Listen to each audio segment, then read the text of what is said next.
ఈ వీడియోలో మనం భగవద్గీత అధ్యాయము 3 శ్లోకము 16ను పరిశీలిద్దాం.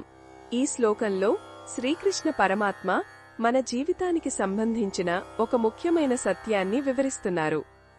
ప్రపంచం మొత్తం ఒకరిపై ఒకరు ఆధారపడి నడిచే ఒక పెద్ద యంత్రాంగంలాంటిది. దీనినే భగవంతుడు ఏర్పాటు చేసిన యజ్ఞచక్రం లేదా సృష్టి చక్రం అని అంటారు.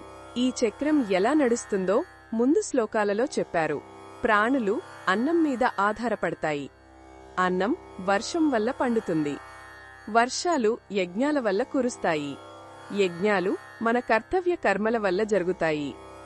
ఇది ప్రకృతిలో భగవంతుడు ఏర్పరిచిన ఒక గొలుసుకట్టు నియమం. అయితే ఈ శ్లోకంలో భగవంతుడు ఒక హెచ్చరిక చేస్తున్నారు.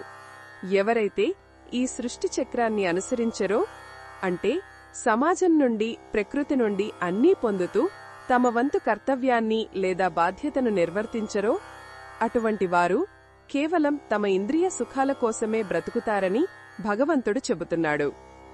అలాంటి వారి జీవితం పాపభూయిష్టమైనది మరియు వారి బ్రతుకు వ్యర్థమైనది అని అర్జునుడితో అంటున్నాడు. ఒక కుటుంబంలో అందరూ కష్టపడి సంపాదిస్తుంటే ఒకరు మాత్రం ఏ పని చేయకుండా కేవలం తిని కూర్చుంటే ఎలా ఉంటుంది? అది ఆ కుటుంబానికి భారం. అలాగే సమాజానికి తన వంతు సేవ చేయకుండా కేవలం సుఖాలను అనుభవించే వ్యక్తి కూడా ఈ సమాజానికి, ఈ సృష్టికి భారమే అవుతాడు. అతని జీవితం వృధా అయినట్టే.